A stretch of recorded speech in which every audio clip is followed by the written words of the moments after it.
The point that Dr. Motters mentioned earlier about the downside of having all these bioactive molecules in the plant, I would argue that that's an advantage of cannabis, that the fact that the plant is so complex and you have 135 different phytocannabinoids working together synergistically with terpenes and flavonoids and all these other potentially clinically active molecules is a huge advantage that this plant has over traditional pharmaceuticals. It's what is often termed as the entourage effect, right? All of these molecules working in concert with each other, we call in medicine pleiotropy, that instead of the pharma model where you have one molecule targeting one receptor in the body, suddenly you have a plant that is, hundreds of molecules targeting a variety of receptors that can give patients relief. When I started to study this subject and learned about the entourage effect, I became aware that this might be helpful in PTSD, because an example, PTSD, pain, all of these different conditions are very complex syndromes. And in PTSD, for instance, is a complex constellation of 10, 15 different symptoms, whether, depending on what you're reading. So anyway, this constellation of symptoms isn't easily targeted with one or two meds. So a lot of people don't realize that there's only 2 FDA-approved medications on the market right now to treat PTSD. All we have right now with an FDA indication is Zoloft and Paxil.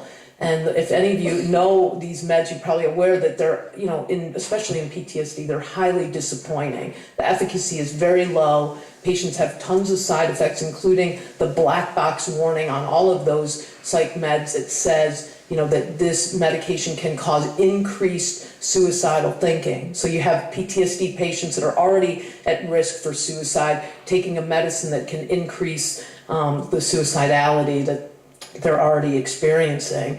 So when I saw this, when I started to realize in my own practice how limited we were and how, these patients end up on dozens of medications. When these 2 meds fail, we end up putting them through the gauntlet of dozens of other psych med trials in order to find a combination of meds that works the best for them.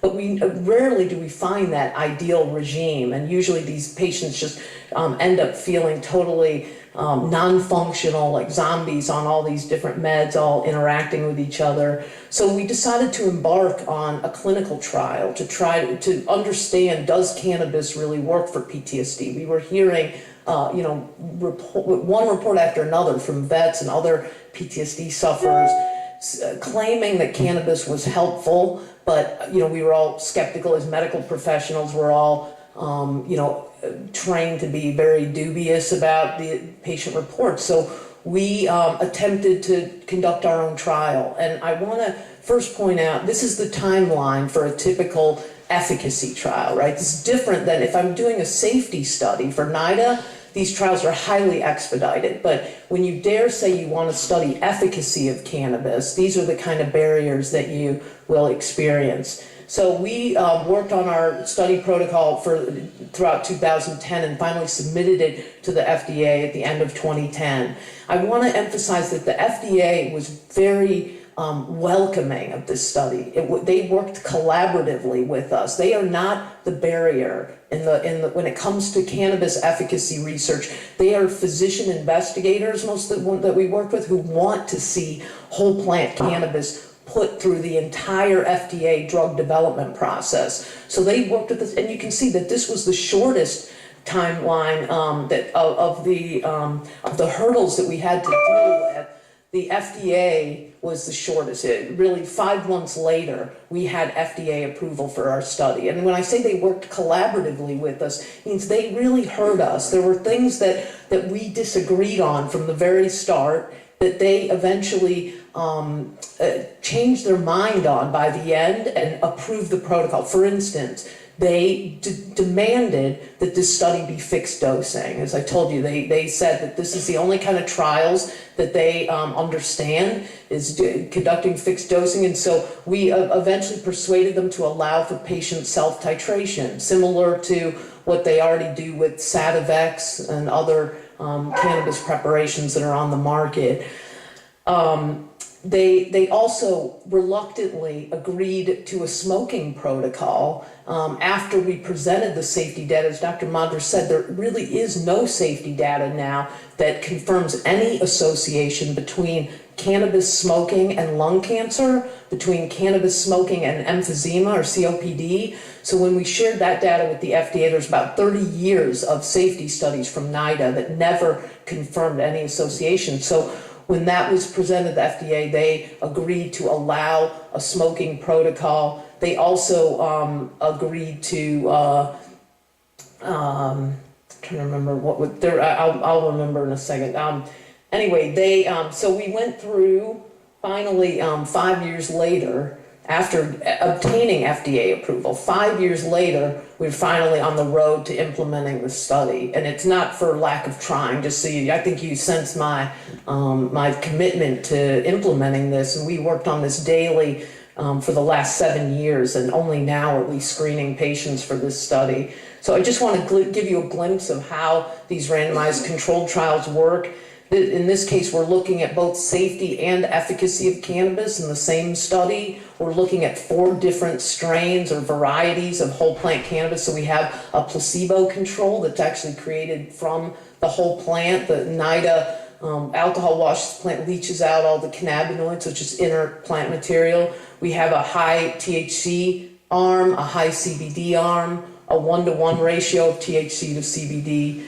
One of the challenges that we've had with the NIDA cannabis is that if you look on their website, you can't request above 10% THC. So if you're trying to do a real world study and imitate what patients are using currently in the markets, in the 20 plus markets around the state, obviously patients have access to 20 to 30% THC through many of these retail spaces, but you can't get that. You can get a maximum of 10% THC, which is exactly what we ultimately received from NIDA.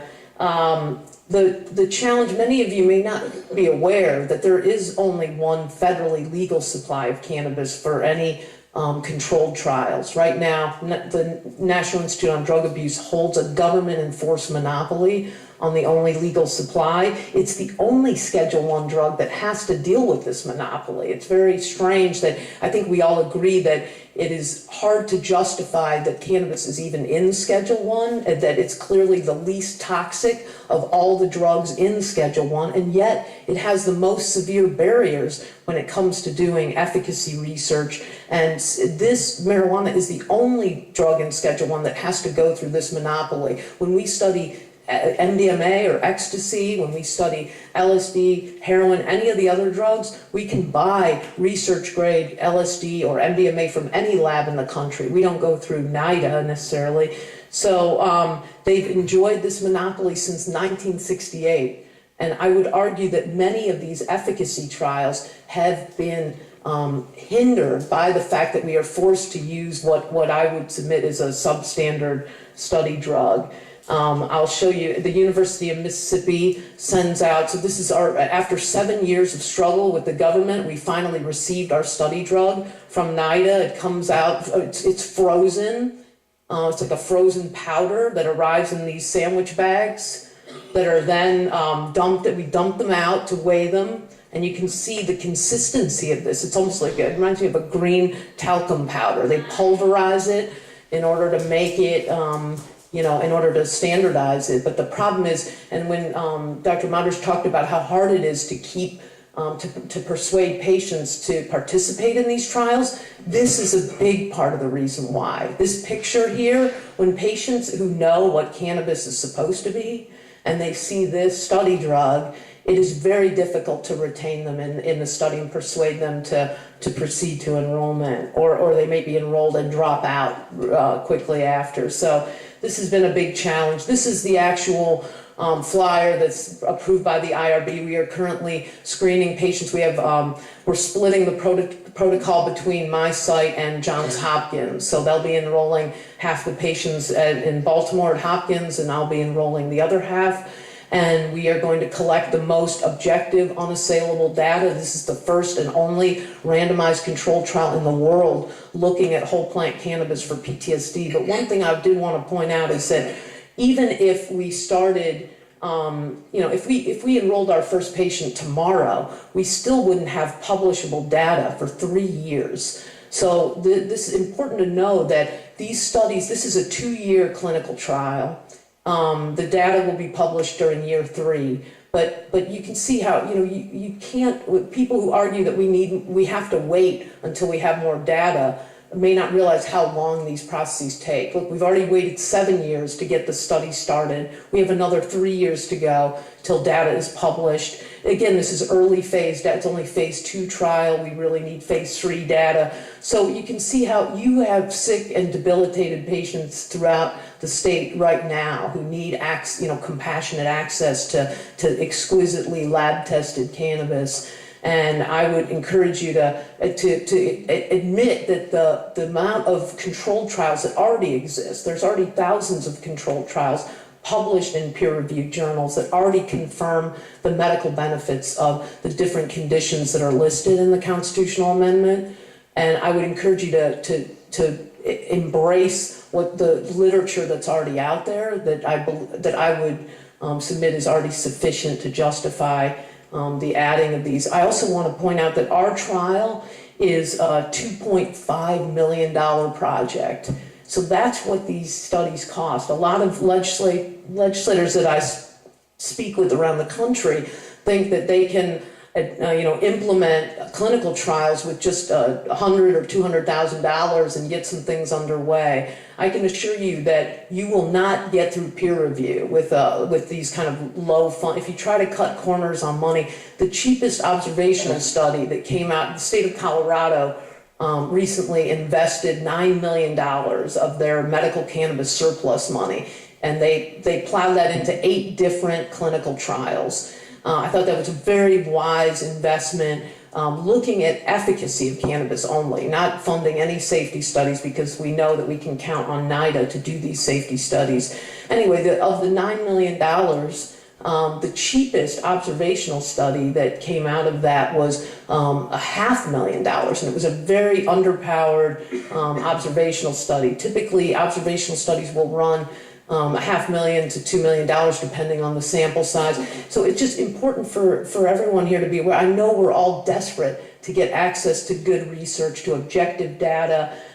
If you want that, you've got to make a commitment to create a true accessible funding source here at the state level. You can't rely on the federal government. There is no efficacy money currently to study.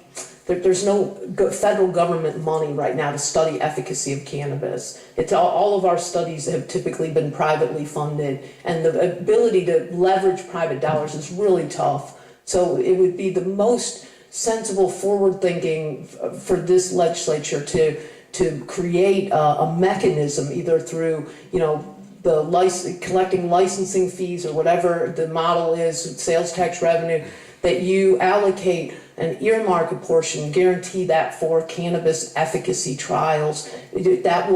I guarantee that will catapult you to the forefront of the most important cannabis research in the country. If you really make a commitment to creating that kind of endowment or whatever fund that you can to make it really well substantially funded. So I think with that I will end. I just wanted to remind you that I am working in, I do serve as an independent medical director from Hawaii all the way to New York, so I am familiar with all the state programs and these different, I helped shape the regs in Arizona, for instance, and I would tell you that the Arizona model is a reasonable model to look at. We're a similar state to you guys in terms of our politics. We're very conservative. We have a giant senior citizen population, and we have managed to keep our program truly medical. We haven't veered in.